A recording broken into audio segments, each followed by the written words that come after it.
here and welcome back to my channel.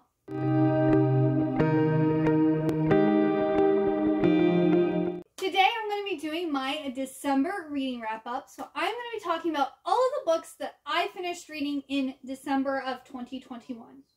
And I did a pretty good job. I got 12 books read, and then I read a complete manga series, which was like another 5 technically volumes.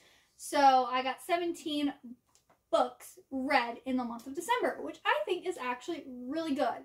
I also worked on reading some books. Like I started Our Violent Ends. I got like halfway through Kingdom of Ash, but sadly I was not able to finish them. But that's okay, because 17 books is still, in my opinion, a great accomplishment. In December, it was Christmas, so I read a lot of like Christmas themed books.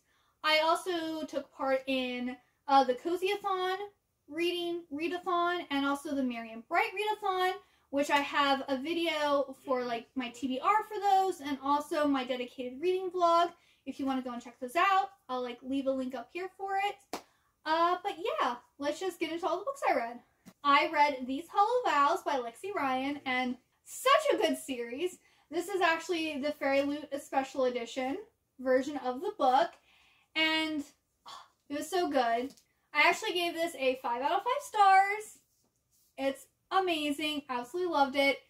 It's about this girl who, she's more than what she appears, but she doesn't know it. And she's in love with this guy next door who is not what he appears either. And she goes through all this stuff to try to save her sister, and in the process falls in love, but at the same time doesn't really fall in love. I mean, she does, but she doesn't. I'm waiting for the next book because I'm interested to see how it all plays out. Because, yeah, like, the way the book was pitched, it's a fake story about a girl who the Unseelie King gets her, says, hey, if you make the Seelie Prince fall in love with you, I'll let your sister go free. And like she has these two guys to decide between. But that's not really what happens. I mean, kind of, but not really. It's very interesting. It was not exactly what I expected, and I really like that because I'm really, anything that to do with the Fae, I am like in love with.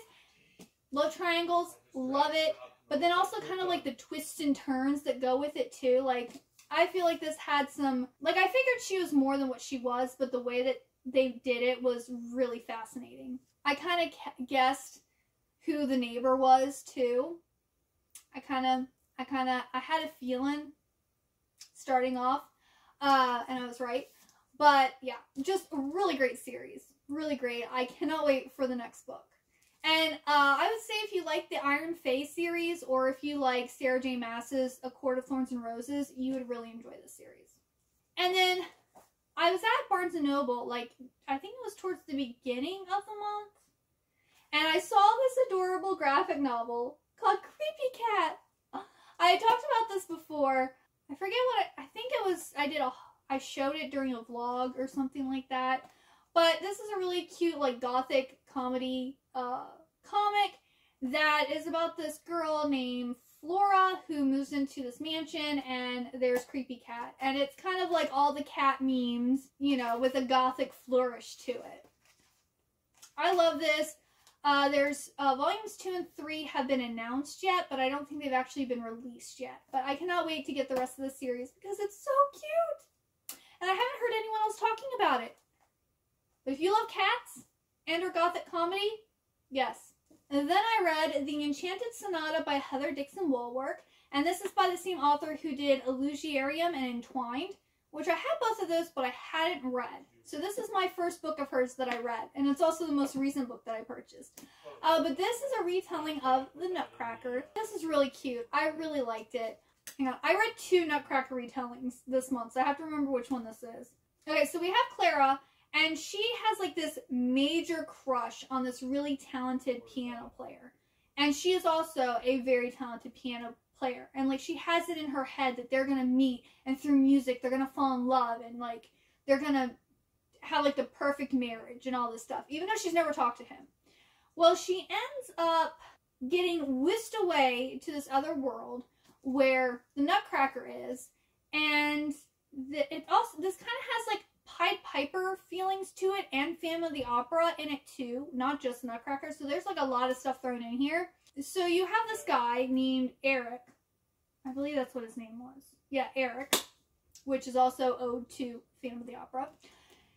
And he like has learned how to use music and to do things with it, like use it as magic. So he plays on his little pipe, and he goes to this kingdom, which is the Nutcracker is the prince of, to basically wreak havoc. He turns all the kids into toys, and like the soldiers into toys, like toy soldiers. And he's done this out of revenge towards the prince and his father.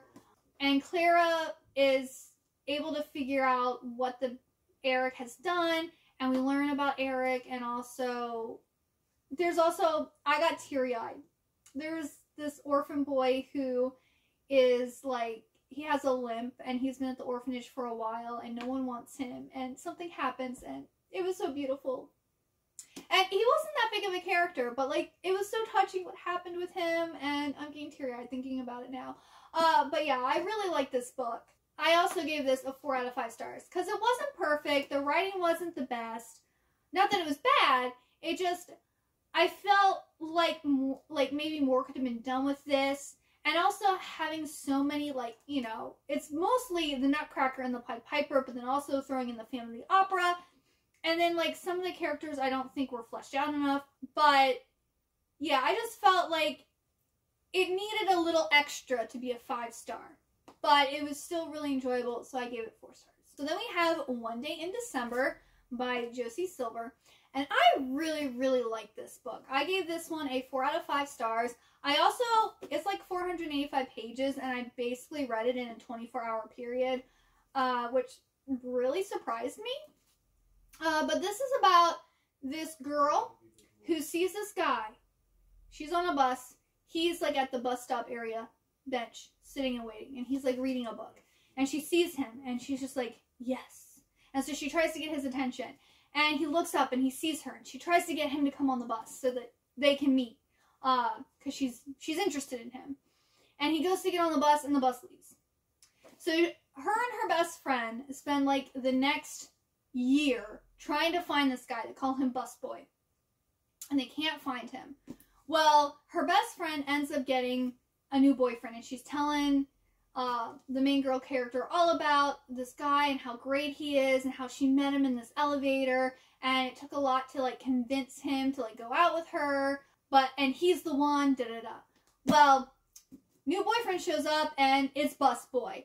And of course, she can't tell her best friend that this man that she's in love with is the guy that they've been looking for the last year. And Busboy can't tell his new girlfriend about this encounter. Plus, not only that, but at this point, he doesn't know like what an impact that had on her, and like that her and her best friend were looking for him for over a year together. And so it's basically a story about how two people who are meant to be together might have to go through things before they can be together. So I just really liked it, and it was well written. And the perspective is between Lori and Jack. Lori is the main girl character, and Jack is Busboy. So yes, I highly recommend this book. And then we have In a Holidays by Christina Lauren. And I talked about this more in the vlog, but I was not impressed with this book. It wasn't, like, everyone was hyping it up and talking about how good it was, and the romance wasn't that great. The, like, confrontation and, like, the issue that the characters had was kind of stupid. I have kind of, like, a spoiler insert in my readathon vlog about this, so if you want to go and check it out. But yeah, I gave this a 3 out of 5 stars, because it wasn't bad, but it wasn't as good as everyone was making it out to be, and I thought it was kind of petty. You know? Like, it was well written, it had a good pace, it kept me engaged, but it just, wasn't really for me. Alright. Then I read all of Utena.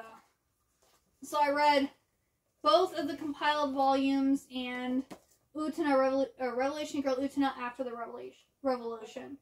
So this here is volumes 1 through 5 of Revolutionary Girl Utena, and then they have the Adolescence of Utena, and this. So altogether, that's technically 7 volumes of manga, and I read all of this in one day. It was actually the last day of the Marion Bright readathon. I was supposed to try to finish Our Violent End so I could read all of the books for the readathons that I was in, but I wasn't feeling it. And so I just ended up watching anime all day and reading this series. I gave each of these books either a 4 or 5 stars because I really liked it. The artwork is really nice. I really like the artwork in them. And it was similar to the anime, but it was also different. And I felt like it was less confusing than the anime. I filmed an anime haul, but you'll probably see that after this video, where I talk about how I watched the Utena anime series in Japanese, and I now have it in English, so I'm hoping that maybe it'll make more sense. But yeah, I did really like the manga series. I think it's, like, worth the read. It's also worth the investment. I love this edition in the nice, like, chipboard box. I really like that. This is either 4 or 5 out of 5 stars, and I really liked it. I personally didn't think that this was necessary. This is kind of like what happens after the Utena series, but, like, I think it's, like, 10 years later, and it follows the other, like, duelists. I didn't think it was necessary. I still enjoyed it, but I don't think it's a necessary addition to the series. Like, it's basically like a whole bunch of short stories. Because we follow 2 of the duelists that, like, they meet up together for something. Then we follow the chick that's a duelist. Then we follow the twins. So yeah, there's 3 different, like, short stories in here. And I didn't think they were necessarily needed or that they really add anything to the universe, but it was still enjoyable. So yes. Then I finally finished Shadow of Night by Deborah Harkness, and I gave this 2 stars. This I'm torn about because I really liked the first book, A Discovery of Witches. It was really good. But this book here was a struggle. Like, the writing is just so dry. And it was so predictable. They talk about something, and then it happens. And then, like, unexpectedly, something then unhappens, but then it happens again. And there's a lot of alchemy in this. There's a lot of kind of, like, I guess, like, political stuff. And, like, sorry, my husband's playing out in the living room if you can hear him talking. But I don't know, I just didn't really enjoy it that much. And it took me a long time to get through. I actually, in December, ended up just reading, like, a chapter a day to try to get through it so I can finally be done with it. But it seems like a lot of people have that issue, that they really loved A Discovery of Witches, and then once they get to book 2, they're just like, like, what happened? Why isn't it as good? So I'm hoping maybe book 3 will be better, and it will be more like A Discovery of Witches. And then they also have a prequel novel that I would like to get to. But, yeah, I was just not impressed with this book. I still really like the characters, but it was a struggle to get through. I'm sorry. But at least I finally got through it. I'm happy I got through it. And this here, I read A Little Princess by Frances Hodgson Burnett again. This is my all-time favorite book in the entire universe. Like, I absolutely love it. It will always be my favorite book, no matter what.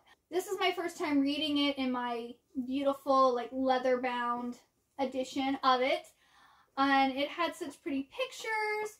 I read this almost in a day because it's only like 250 pages. So I think I read 200 pages and then I read the remaining 50 pages the next day. And of course, it's a 5 out of 5 stars. It will always be a 5 out of 5 stars. A Little Princess is one of those books that kind of makes me feel, like, makes me think about Christmas, the magic of being a child, and, like, how sometimes the universe does, like, crazy things. Like, what you're looking for can be right next door. And I just love A Little Princess so much. If you don't know, Frances Hodgson Burnett wrote A Little Princess, and she also wrote The Secret Garden. I know a lot more people recognize The Secret Garden because it had a very popular movie in the 90s, which was actually horrible in my opinion. Not like the book at all. If you actually want to watch a good Secret Garden movie, you want to watch the Hallmark classic from, like, the 80s. That is one of my favorite movies. It's so good. And Mary Lennox's, like, wardrobe. I wanted her wardrobe. I still want her wardrobe. Like, yes. And they filmed the Secret Garden from the Hallmark version. Misselthwaite Manor is actually filmed at the same place where later Downton Abbey is filmed. I was watching Downton Abbey. I was like, that's Misselthwaite Manor. That's Misselthwaite Manor. I know that place. So that's also really cool that it's been used in multiple, like, shows and movies and stuff. But The Little Princess is about Sarah Crewe, who, she doesn't have a mom, and her dad is young. He's a captain, I believe, in the British Army, and he's living over in India. They're both living over in India, and he spoils her and basically gives her everything that she wants. But she's very grown up for her age. She's very wise. She's very intelligent. She loves telling stories. And she isn't, like, you would think an only child who gets everything she wants would be very spoiled, but she's not. She's very practical.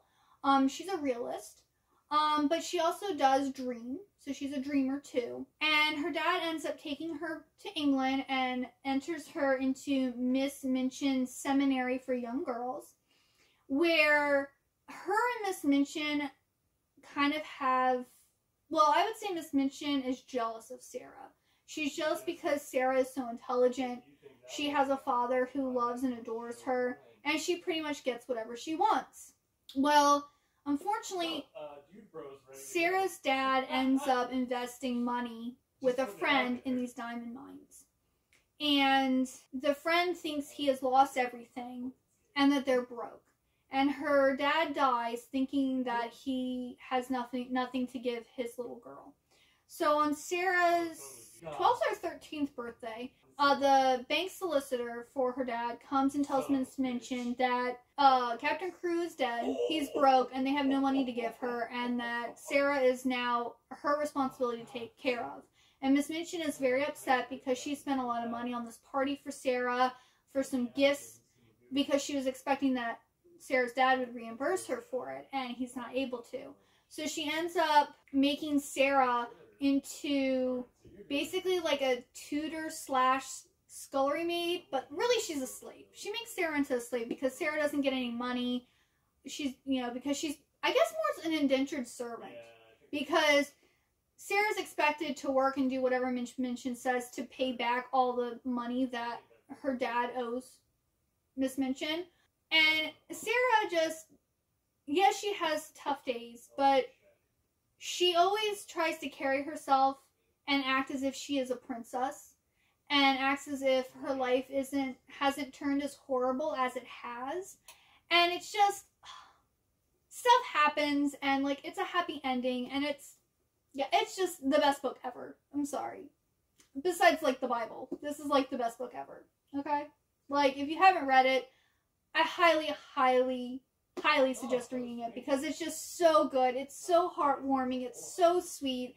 And I know, like, growing up, I always tried to have that mentality as Sarah Crewe, to be, like, a princess, and to try to, like, carry myself, and to try to be positive, and to think, even though I'm a realist, too. And a lot of times I am kind of, like, a pessimist about things. But I try. I try to be optimistic and have a positive light. Just like Sarah did, even when she was an indentured servant to this horrible lady who didn't care about her at all. So yes, I highly, highly, highly recommend this book if you have not read it.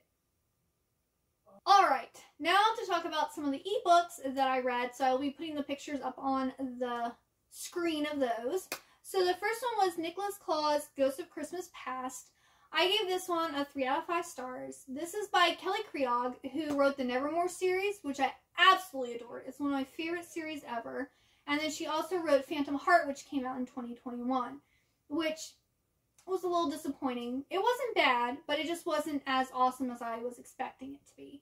But Nicholas Claw's, I talked about this in my reading vlog too. It was there were so many things going on. There were so many plot lines. There was just so much happening. I'm not really sure what the main focus was supposed to be. Not only that, but there's only one book so far, and there's no mention of a second book, but it kind of ends on like a cliffhanger, which is also kind of disappointing. So I wouldn't necessarily recommend this book because, to my knowledge, there isn't going to be any more. and a lot of stuff wasn't really resolved or explained fully.